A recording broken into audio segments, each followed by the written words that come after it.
안녕하세요. 저는 30대 중반의 여성입니다. 제가 어릴 때 살았던 곳은 서울의 대표적인 달동네인 봉천동이었습니다. 올라가는 데만도 숨이 턱턱 막히는 언덕에 있어서 어린 마음에 이 달동네를 빨리 벗어나고 싶다는 생각만 했어요.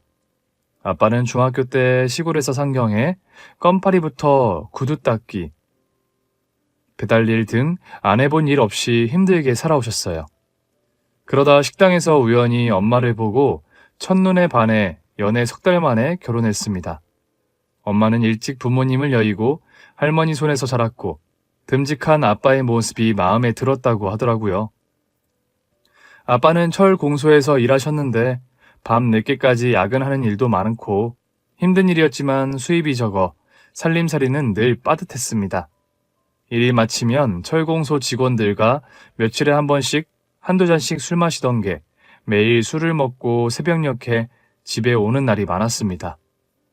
제이 아빠, 왜 이렇게 늦었어요? 지금 새벽 3시예요. 내일 6시에 일어나서 출근해야 되는데 이렇게 늦게까지 술 마시면 어떡해요? 남자가 술 마시다 보면 늦을 수도 있는 거지. 이 여자가 어디 남자 하는 일에 이래라 저래라 하는 거야? 아니에요. 얼른 주무세요. 야, 서방이 얘기하는데 소리도 듣기 싫다는 거야? 제가 언제 듣기 싫다 그랬어요. 입을 펴놨으니까 주무시라고요. 나 돈 못 번다고 무시하지 마. 이런 달동네 사니까 여기서 도망가고 싶지? 내가 너 속 모를 줄 알고? 돈 많은 남자 하나 낚아서 도망가고 싶잖아?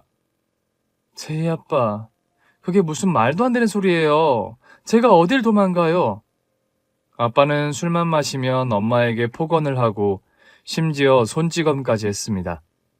급기야 알코올 중독증에 걸려서 하루도 술 없인 견디기 힘들 정도까지 됐습니다. 밥상에서 매번 소주가 올라가 있었고 밥 먹으면서 소주 2병을 금세 비웠어요.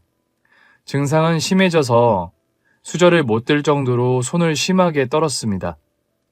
하루는 일을 하는 중에 에이, 자네 손을 왜 그렇게 떨어?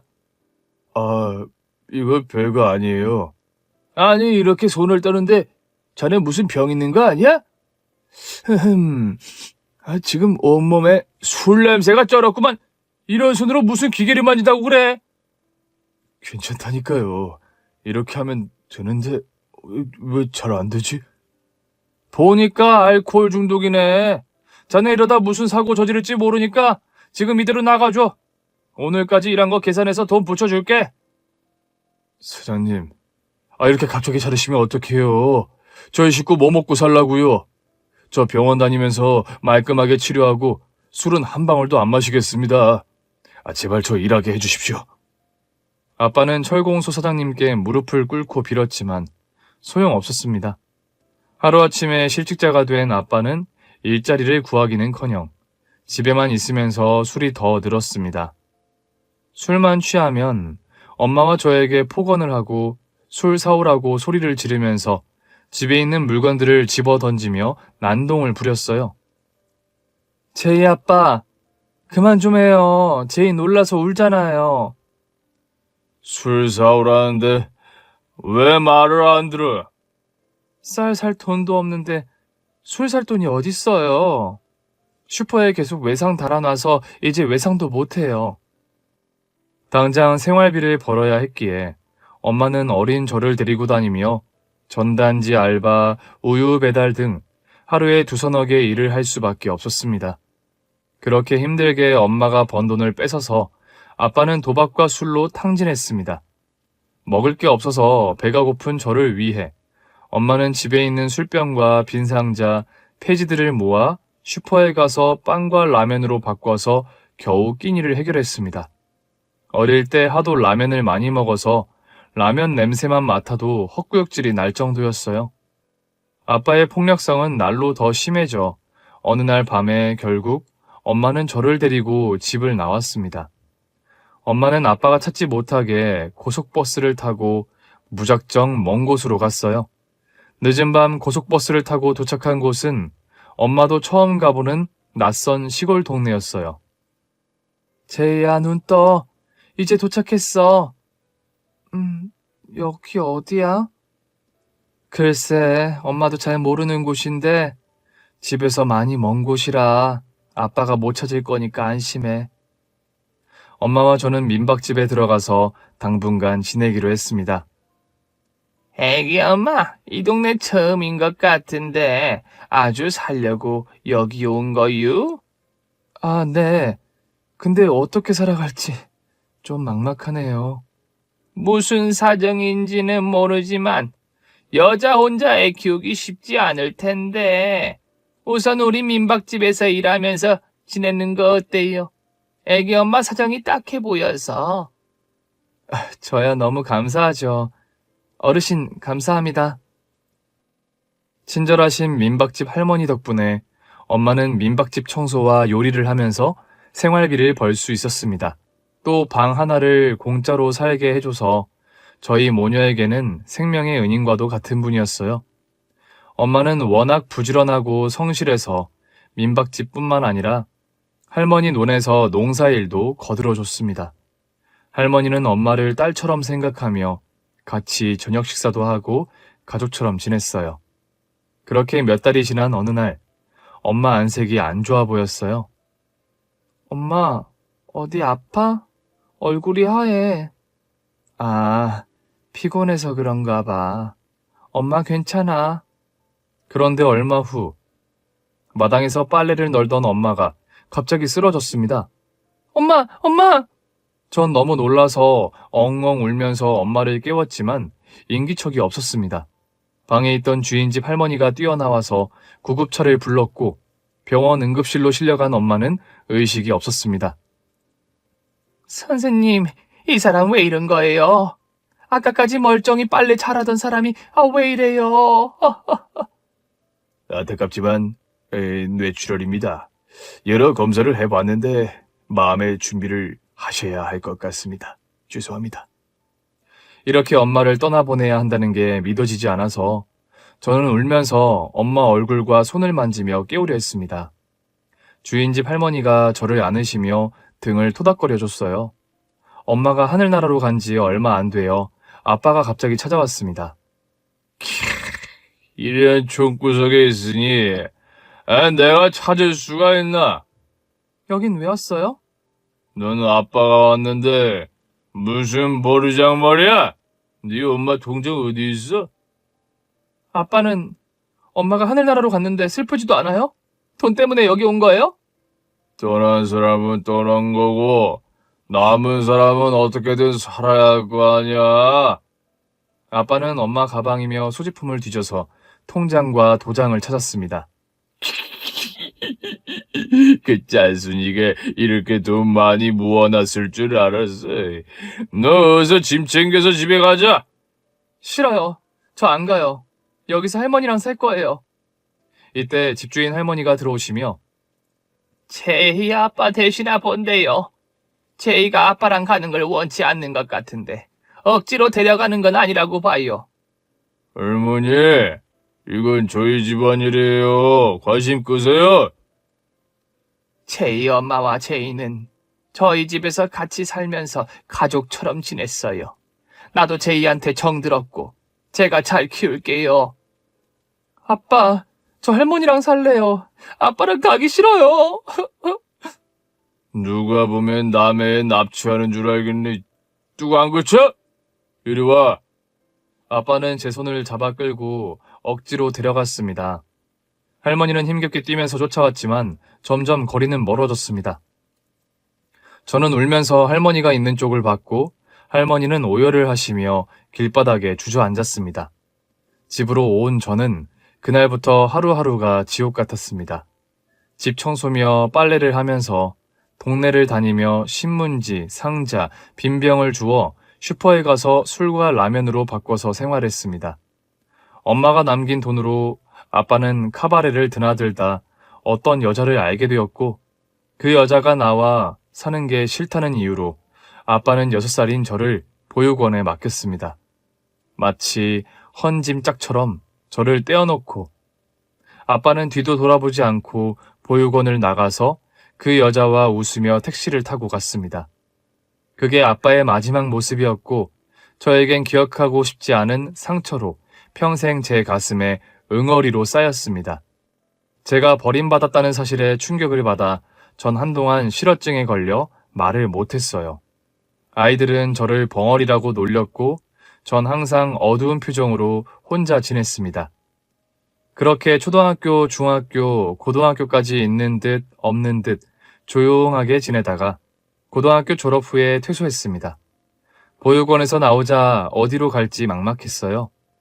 순간 엄마와 같이 살았던 민박집 할머니 집이 떠올라 옛날 기억을 더듬어 고속버스를 타고 갔습니다.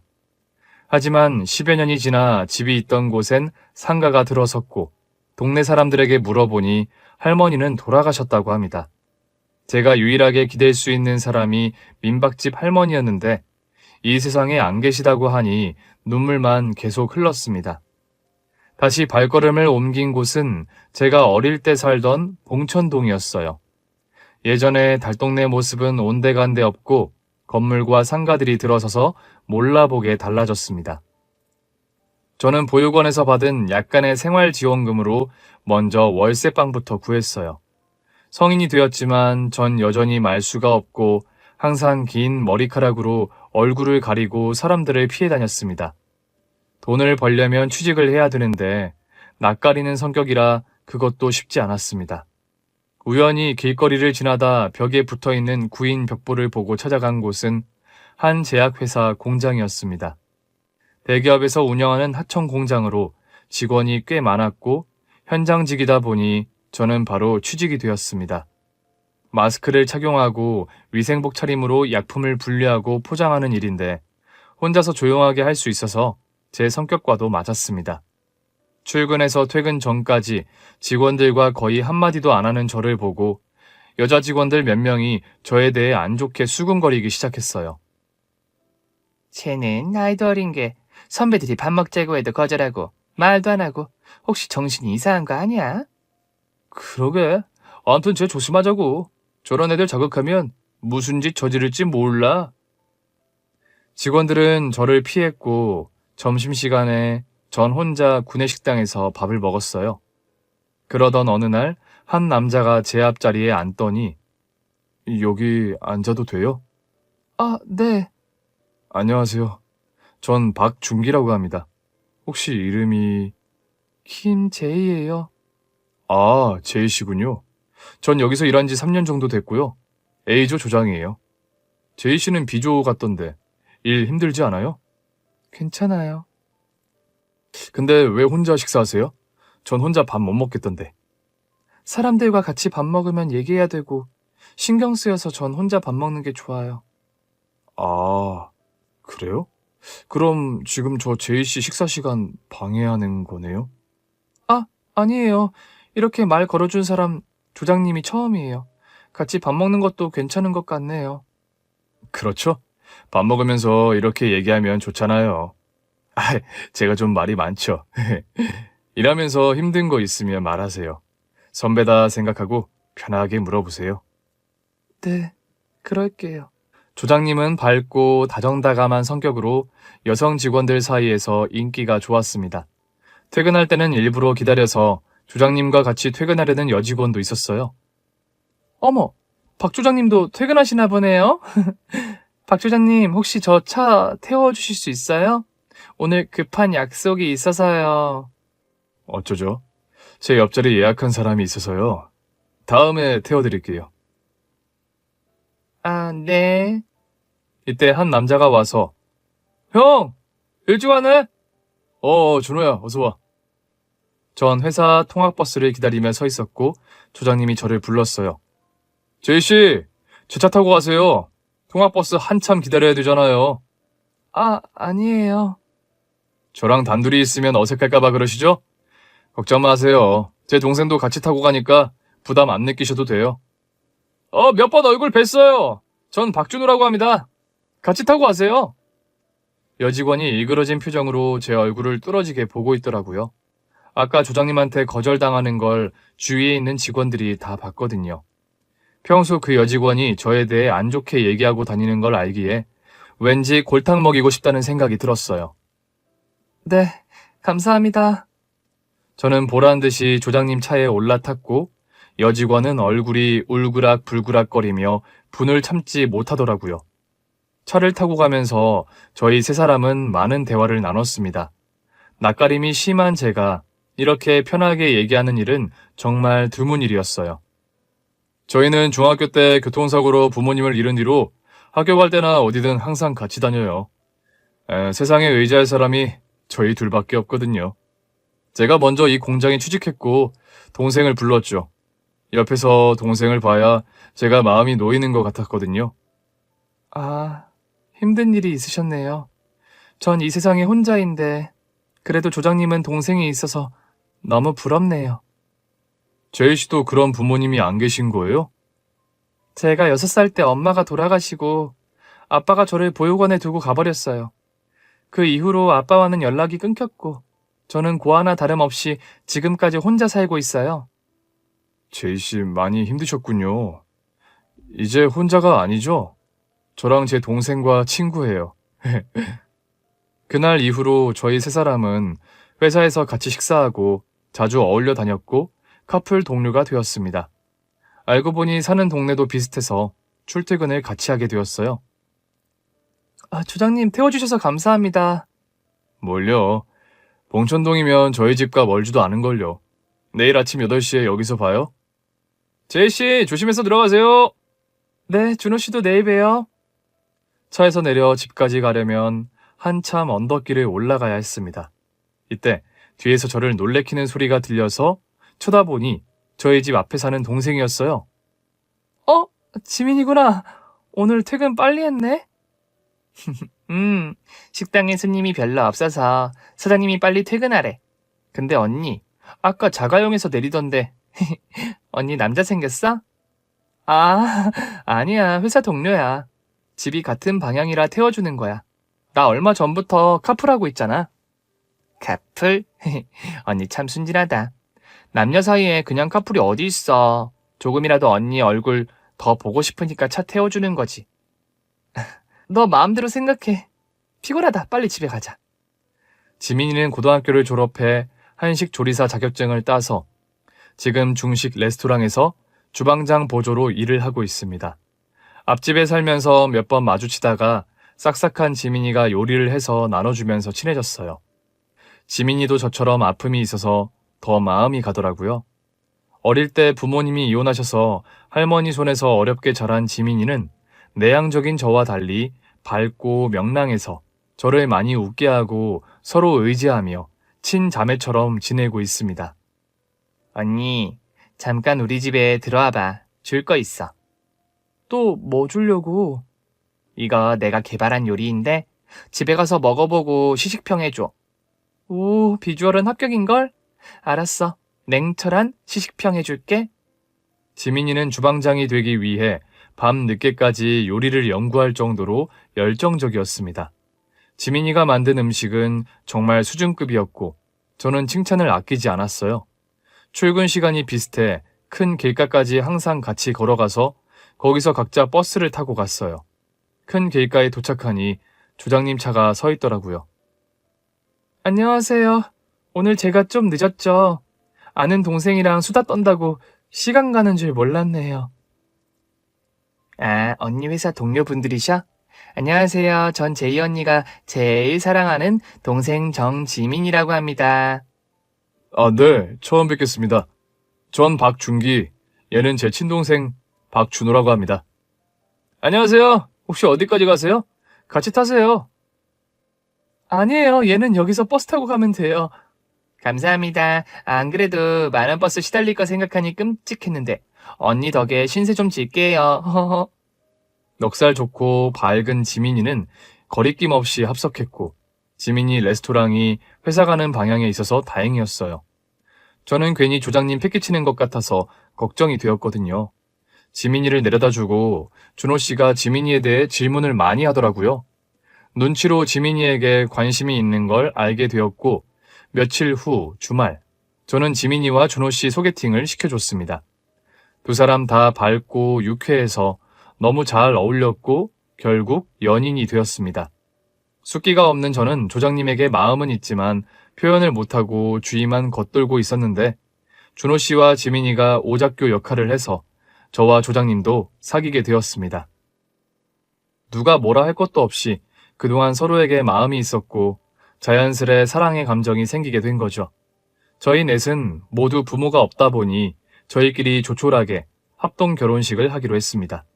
지민이가 일하는 레스토랑 사장님이 장소를 빌려주셨어요. 가까운 지인 몇 명만 초대해서 지민이가 만든 음식으로 파티 같은 결혼식을 올렸습니다.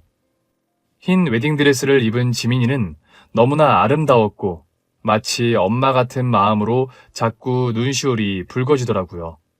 근데 웨딩드레스와는 안 어울릴 법한 목걸이를 하고 있어서 지민아, 이 목걸이 드레스와 안 어울리니까 내 목걸이 줄게. 그거 해. 아, 이 목걸이 언니 처음 봤구나. 나 잘 때도 이 목걸이 안 벗는데. 내 분신과 같은 목걸이야. 나 어릴 때 아빠가 나무를 직접 깎아서 내 얼굴 모양 펜던트 만들어주신 거야. 나랑 뚝 닮았지. 아빠가 손재주가 좋으셨다고 할머니가 그러시더라고. 그렇구나. 너한테는 엄청 소중한 보물이겠네. 아빠가 날 그렇게 예뻐하셨다는데 난 얼굴도 기억 안 나. 할머니 말씀으로는 아빠가 몸이 안 좋아서 엄마랑 이혼하고 혼자 요양병원으로 들어가셨다는데 소식이 끊겼나 봐. 지민이는 잠시 아빠 생각이 났는지 목걸이를 만지며 애써 눈물을 참더라고요. 결혼해서도 가까이 살고 싶어서 같은 빌라의 아래층은 저희 부부가, 위층엔 동선애가 살았어요. 거의 같이 살다시피 하며 식사도 같이 하고 4명이 항상 같이 다녔어요. 결혼하면서 남편과 시동생은 공장을 그만두고 좀 더 돈을 많이 벌 수 있는 직업을 찾았습니다. 그러다가 몇 달간 준비해서 중장비 자격증을 땄고 건설 현장에서 중장비 일을 하게 되었습니다. 결혼해서도 공장을 다니려고 했지만 남편이 제가 힘든 일 하는 게 싫다며 그만두게 했습니다.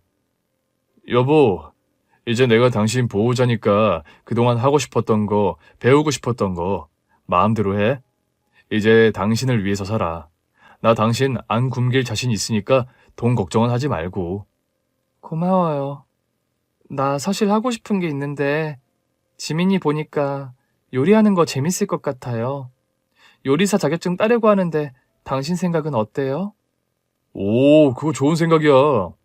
요리 자격증 따면 재수 씨랑 음식점 하나 차려서 두 사람 같이 하면 되겠네. 재수 씨가 워낙 밝고 입담이 좋아서 아마 장사하면 대박 날걸? 맞아요. 우리 동서 실력이 아깝잖아요. 제가 열심히 돈 벌어서 동서 가게 하나 차려주려고요.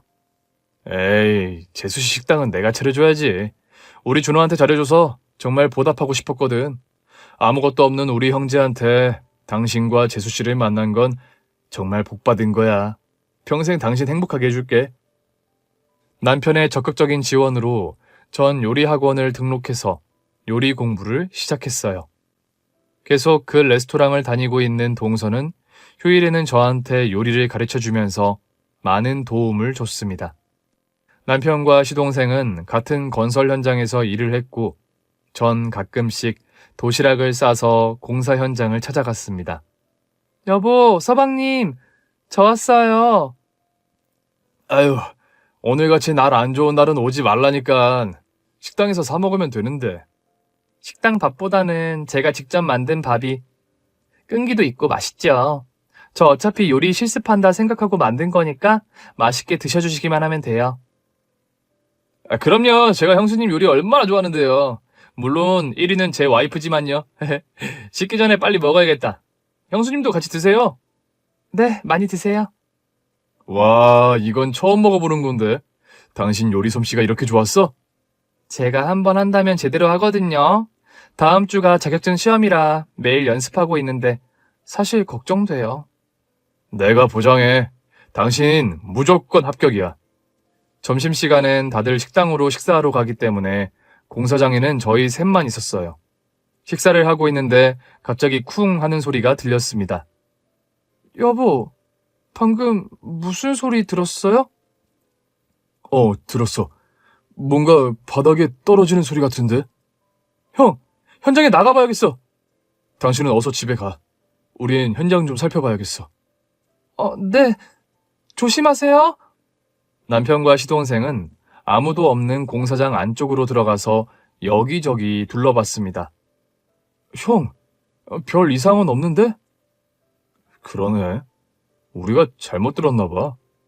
막 돌아서려던 그때 구조물이 남편과 시동생 쪽으로 쓰러졌습니다. 두 사람은 순식간에 무거운 구조물에 깔렸고 사람이 없어서 점점 시간이 지체해져 갔고 구급차가 도착하기 전에 이미 숨을 거둔 상태였습니다. 병원에서 연락을 받고 병원으로 간 동서와 저는 침대에 나란히 누워있는 두 사람을 보고 오열을 했습니다. 제가 조금만 더 공사 현장에 남아 있었더라면 119에 빨리 신고해서 목숨은 구할 수 있었을 텐데 모두가 제 탓인 것 같아서 괴로웠습니다. 거의 실신한 동서를 보니 더 미안한 마음에 동서를 끌어안았습니다. 동서와 저는 말할 힘도 없이 한참을 목 놓아 울기만 했습니다. 두 사람을 잃고 그 명랑하던 동서는 웃음을 잃고 활기찼던 표정과 생기는 사라졌습니다. 저 또한 남편의 빈자리는 저에게 너무 큰 공허함으로 찾아왔습니다. 아무것도 하고 싶지 않고 밥 먹는 것조차 힘겨웠어요. 아니, 나만 이렇게 살자고 꾸역꾸역 밥을 먹고 있는 제 자신이 끔찍했습니다. 거식증에 걸려 음식을 먹으면 토하고 음식을 목으로 넘기지 못할 정도로 상태가 심각했습니다. 동서는 제가 걱정이 되어서 옆에서 절 돌보기 위해 레스토랑을 그만뒀습니다. 형님, 정말 어쩌려고 그래요. 아무것도 안 먹고 하루 종일 누워만 있고 속상해 죽겠어요. 미안해, 동서. 입맛이 없어서 그래. 그럼 이거 드셔보세요. 제가 형님 좋아하는 해산물로 죽 썼으니까 이거 한 술이라도 드셔보세요. 동서는 숟가락을 들어 직접 내 입에 죽을 넣어줬지만 한 모금 먹자마자 바로 토했어요. 동서한테 미안해서 눈물만 나왔어요. 어떻게 죽 한 모금도 못 드세요? 이러다 형님까지 잘못될까봐 저 너무 겁나요. 이렇게 안 드시면 저도 같이 밥 안 먹을게요. 오늘부터 형님 집에 와서 같이 지낼 거예요. 동서는 어떻게든 저를 자극시켜서 음식을 먹게 하려고 진짜 아무것도 안 먹더라고요. 그렇게 하루 이틀이 지나가면서 전 더 이상 그냥 볼 수 없었어요. 동서, 제발 이러지 마. 나 속 터져 죽는 걸 보려는 거야? 그럼 형님은 왜 그러시는데요? 억지로라도 살려고 노력해야 되는 거 아니에요?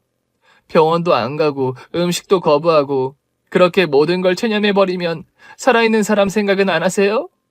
형님, 이러는 거 아주버님이 보시면 얼마나 마음 아프시겠어요. 알았어, 동서. 내가 잘못했어. 전 동서의 설득으로 병원에 가서 치료를 받고 다시 건강을 찾게 되었습니다. 기운은 차렸지만 앞으로 어떻게 살아야 할지 막막했습니다. 형님, 제가 생각해 봤는데요. 저희 둘 다 할 수 있는 거라곤 요리밖에 없는데 식당에 취직하는 것보다 같이 장사하는 거 어때요? 동수도 알다시피 이 집도 대출받아서 전세 얻은 건데 장사할 돈을 어디서 구해? 저희 집 전세 빼서 그 돈에 맞는 가게 구하면 될 것 같아요. 그리고 전 형님 집에 같이 살고요. 나야 동서랑 같이 사는 건 좋은데 그 돈으로 가게 구할 수 있을까? 한번 알아봐야죠. 내일 저랑 부동산에 가봐요. 다음날 동서와 전 부동산 몇 군데를 다니며 식당 할 가게를 둘러봤는데 저희가 가지고 있는 돈으로는 턱없이 부족하더라고요. 중개사님, 좀 더 싼 곳 없을까요? 아유, 그게 제일 싸게 나온 매물인데 하나 있긴 한데 거기 가볼래요? 마지막으로 소개해준 식당은 사람들 왕래가 거의 없는 골목 안쪽에 있어서 누가 봐도 장사가 안 되는 식당 같아 보였어요. 둘러보니 점포가 낡아서 벽엔 금이가 있고 쾌쾌한 냄새가 코를 찌르더라고요. 아무리 싸다고 해도 이런 곳에서 어떻게 음식을 팔아요? 여긴 더 볼 것도 없네요. 결국 결정을 못하고 집에 돌아왔고 TV에서 한 예능 프로그램이 방송되는 걸 보던 동서가 형님, 저거 어때요? 푸드트럭이요. 푸드트럭? 그런 건 미국이나 외국에 많이 있는 거 아니야? 아유, 형님, 진짜 세상 물정 모르시네. 저거 보세요. 저렇게 트럭에서 분식이며 식사까지 파는데 출근길 직장인이나 대학가에서 많이 사 먹는데요. 가게 얻을 돈으로 트럭 사서 장소는 이동할 수 있으니까 그게 훨씬 더 효율적이지 않나요? 그러게. 동서 얘기 들어보니까 괜찮은 것 같네. 저희는 전세금으로 푸드트럭을 구매했고 메뉴는 간단히 식사 대용으로 먹을 수 있는 우동과 퓨전 김치볶음밥으로 정했습니다. 직장인들이 많이 있는 곳이라면 강남이잖아요. 아침 출근길에 출출한 직장인들을 공략하는 거죠. 서서 후루룩 간단하게 먹을 수 있어서 괜찮을 것 같아요. 맞아. 또 젊은 사람들은 김치보다는 치즈나 다른 소스를 곁들이면 이국적인 맛도 나고 좋아할 것 같네. 저와 동서는 매일 연습을 하면서 최적의 레시피를 찾아냈습니다. 드디어 첫 개시날, 젊은 사람들이 많은 대학가로 갔어요. 점심시간에 맞춰 재료 준비를 하고 손님을 기다리고 있는데 한 아저씨가 저희 트럭 쪽으로 왔습니다. 여기 누구 허락받고 장사하는 거예요? 네? 누구신데요? 내가 누군 게 중요한 게 아니고 여기 노점상들 다 자리세가 있다고요? 어디 공짜로 돈 벌려고 수작을 부려? 수작이라뇨. 대기야말로 저희 겁지면서 협박하는 거 아닌가요? 한마디로 자릿세 돈 달라는 거 아니에요? 당신들이 경찰 구청 직원도 아닌데 저희가 왜 댁한테 돈을 줘야 돼요? 이해가 안 돼서 그래요. 이 아줌마 세상 무서운 줄 모르네. 공짜 좋아하다가 큰 코 다칠 텐데. 아줌마 괜찮겠어? 남자는 덩치가 크고 인상이 험악한 게 조폭 같아 보였어요. 괜히 신경 거슬리게 해서는 안 되겠다는 생각이 들더라고요. 아, 네. 저희 아직 장사 개시 안 했으니까 다른 데로 이동할게요. 어디 어물 쪽 도망가려고 그래. 여기 차 세웠으니까 자릿세 내라고. 저희 아직 장사 개시도 안 했는데 무슨 자릿세요. 아저씨 너무하신 거 아니에요? 이거 불법인 거 모르시나요? 자꾸 이러시면 경찰에 신고할 거예요. 남자 표정이 일그러지면서 화가 났는지 팔로 차를 두들기면서 위협했습니다. 이때 동서는 빨리 차 시동을 걸어서 겨우 그 자리에서 빠져나올 수 있었어요. 휴, 아까 그 아저씨 팔에 문신 봤죠? 잘못 걸렸다간 큰일 날 것 같더라고요. 맞아. 우리가 아직 처음이라 정신 똑바로 차려야겠어. 그 후 저와 동서는 사전에 우리가 장사할 곳을 발품 팔아서 미리 살펴보고 장소를 정했어요. 장사는 생각보다 잘 되었고 오늘 오전은 강남으로 향했습니다. 강남에 회사들이 많아서 아침 못 먹고 오는 직장인들 상대로 팔면 대박 날 것 같은데요. 그러게. 어디로 가야 되나? 저는 창밖을 보면서 트럭 세울 곳을 지켜봤습니다. 푸드트럭을 운전해 강남 학동사거리에 접어들었을 때 차선 이동하다가 그만 옆 차선에 있는 차와 접촉사고가 났습니다. 아, 형님 어떡해요? 옆차에 부딪힌 것 같아요.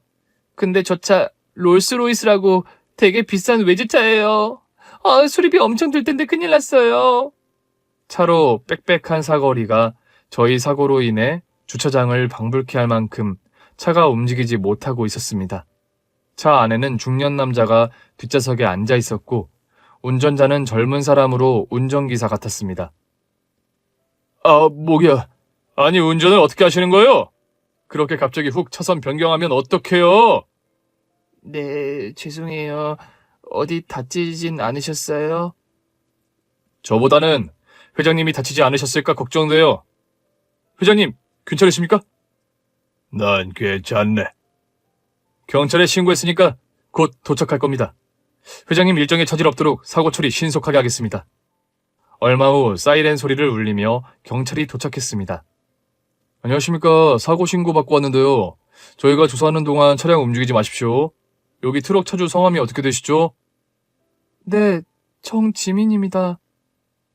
이 푸드트럭은 동서에게 선물해주고 싶어서 동서 명의로 했거든요. 여기 외제차 차주 성함은요? 정민철입니다. 이름 석자를 만나는 순간 제 인생이 180도 변했습니다. 경찰 조사가 끝나고 중년 남자가 운전기사를 통해서 뭔가를 말하는 것 같았습니다. 젊은 남자가 저희 쪽으로 다가와서 저희 회장님이 지금은 바쁜 일정 때문에 이동을 해야 돼서 이 명함을 주시면서 회사로 꼭 찾아오라고 하십니다. 오늘 여러 가지로 피해보신 거 보상해드린다고 합니다. 아, 네, 그렇게 하죠. 부딪히면서 트럭 옆쪽이 찌그러져서 비용이 꽤 나올 것 같았거든요. 어쩔 수 없이 장사를 접고 곧장 집으로 돌아와야만 했습니다. 형님, 아까 그 회장님이라는 남자 있잖아요. 이름이 정민철이라고 했던가요? 맞아. 근데 왜 그래? 그냥 우연치고는 신기해서요. 아빠 조남과 같아서요. 그래? 아빠 얼굴은 기억 안 난다면서 성함은 기억하고 있었구나? 네. 할머니가 저 어릴 때부터 귀에 딱지가 않을 정도로 아빠 이름을 말해줬거든요. 그랬었구나. 그래서 아까 동서 그 이름 듣는 순간 많이 놀랐구나. 어쨌거나 우리 하루라도 빨리 차 수리해서 장사해야 되니까 내일 오전에 바로 찾아가자. 다음날 동서와 전 택시를 타고 명함에 있는 주소로 찾아갔습니다. 건물 앞에 서서 동서와 전 너무 놀라서 입이 다물어지지 않았습니다. 형님, 저 이렇게 큰 건물 처음 와봐요. 대체 몇 층이에요?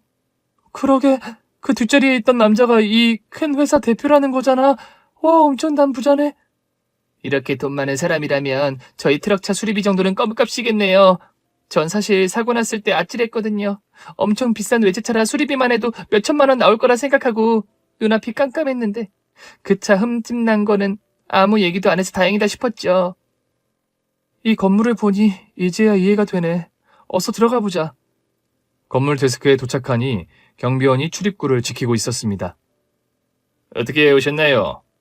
회장님 뵈러 왔어요. 어제 차 접촉사고 난 사람이라면 아실 거예요. 사전에 약속하셨나요? 아니요, 명함 주면서 언제든 오라고 해서 온 거죠. 죄송합니다.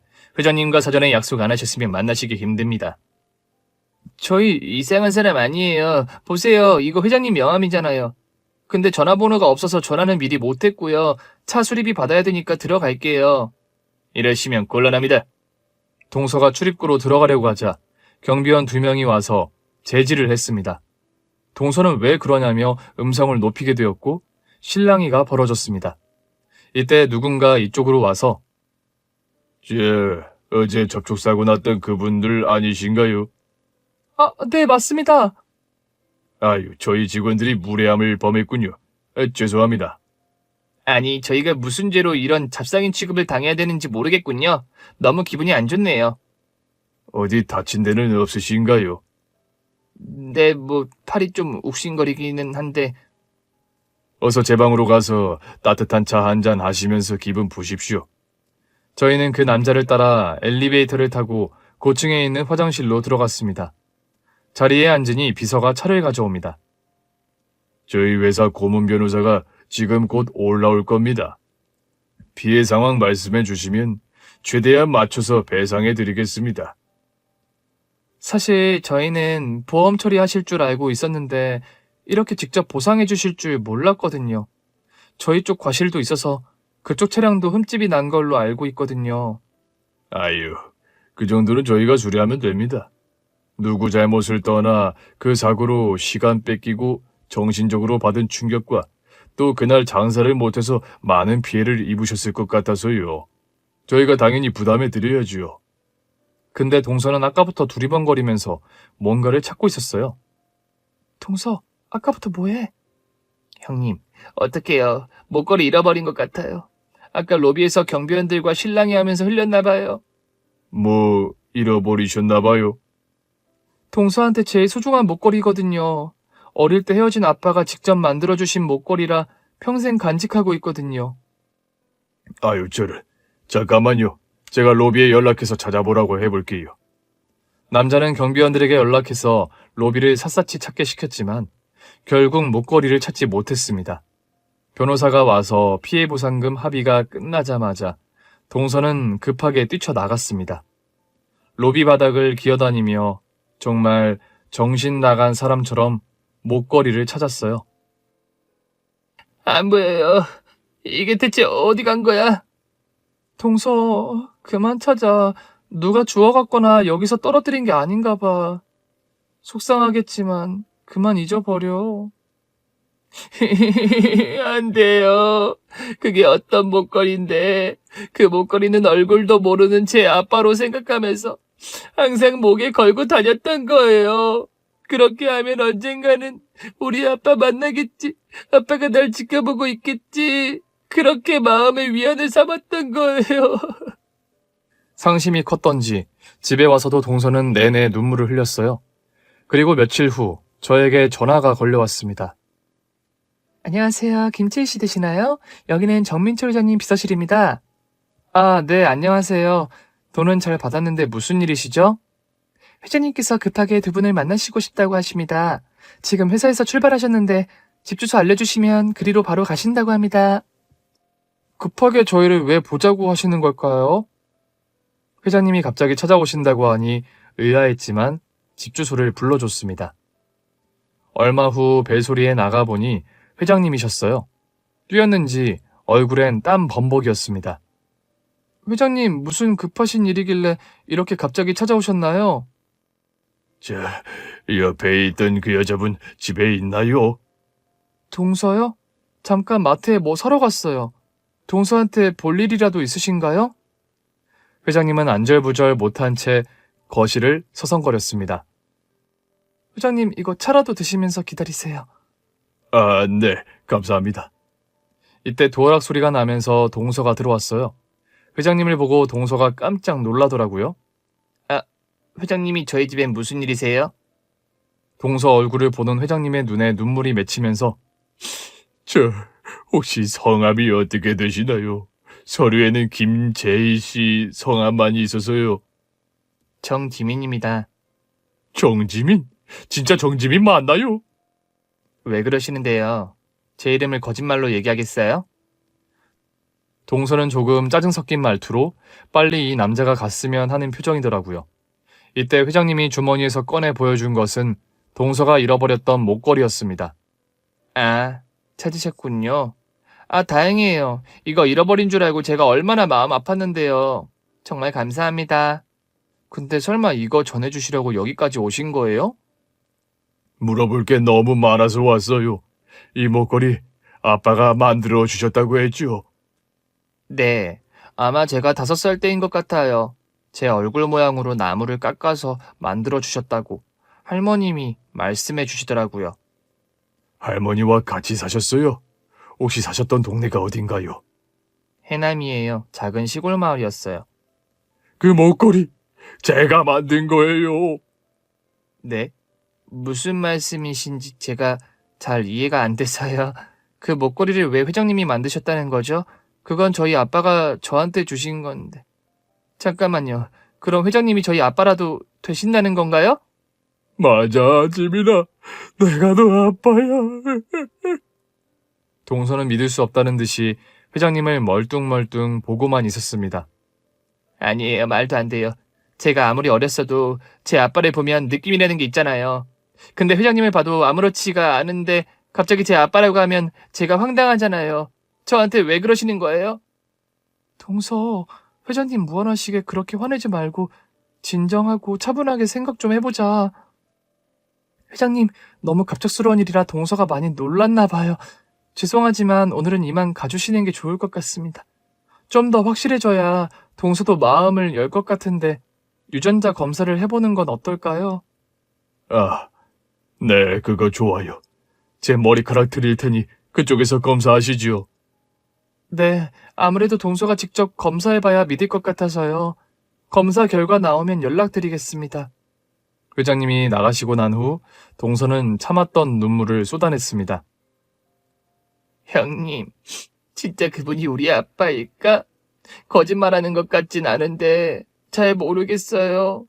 제가 아빠 얼굴을 모르듯이 아빠도 성인이 된 내 얼굴을 모를 테고 서로 알아볼 방법이 그 목걸이밖에 없는데 그분이 거짓말로 꾸며낼 수도 있는 거잖아요. 동서, 지금 많이 혼란스러울 테니까 좀 쉬어. 나도 지금 놀라서 심장이 뛰고 진정이 안 되는데 동서는 오죽하겠어. 내일 날 밝으면 유전자 검사 맡기로 가자고. 동서는 밤새 한숨도 못 자고 잠을 뒤척거렸습니다. 다음 날 유전자 검사를 맡겼고 며칠 후 집으로 우편이 도착했습니다. 형님, 검사 결과 나왔나 봐요. 나 떨려서 못 보겠는데 형님이 봐주세요. 그래, 내가 뜯어볼게. 봉투를 천천히 열어서 내용 확인을 해보니 동서 친아버지가 맞았습니다. 동서는 다리에 힘이 풀려서 바닥에 풀썩 주저앉아서 오열했습니다. 저는 바로 회장님께 연락드렸고 집으로 오셨습니다. 아빠, 지민아, 아빠다. 두 사람은 포옹을 하고 뜨거운 눈물을 흘렸습니다. 겨우 진정이 된 후 그동안 어떻게 지냈는지 얘기를 들을 수 있었습니다. 지민아, 아빠가 엄마와 이혼할 수밖에 없었던 건 아빠가 많이 아팠기 때문이야. 아빠는 젊었을 때부터 목공소에서 일했는데 하루 종일 먼지더미에서 일하다 보니 배가 안 좋아졌어. 그래서 수술비며 병원비로 돈이 많이 나가면서 빚이 많이 생겼어. 그래서 너희 엄마를 놔주기로 했어. 엄마는 어떻게든 우리 세 식구 같이 살자며 울면서 이혼 안 하겠다고 했는데 상황이 어쩔 수 없었어. 그럼 아빠는 왜 절 할머니한테 맡기신 거예요? 어떻게든 저를 키우셨어야죠. 맞아. 그랬어야 했는데 아빠도 지금 많이 후회하고 있어. 그때 병원에서 폐암 말기 판정을 받았는데 엄마나 할머니한테는 비밀로 했어. 그래서 아무도 모르게 혼자 조용히 떠나고 싶어서 요양병원 간다고 할머니한테 거짓말하고 깊은 산속에 절로 들어갔어. 거기서 스님을 도와 절에서 일을 하면서 마지막을 준비했는데 스님이 미국의 유명한 의사와 친분이 있어서 아빠 수술을 하게 해주셨어.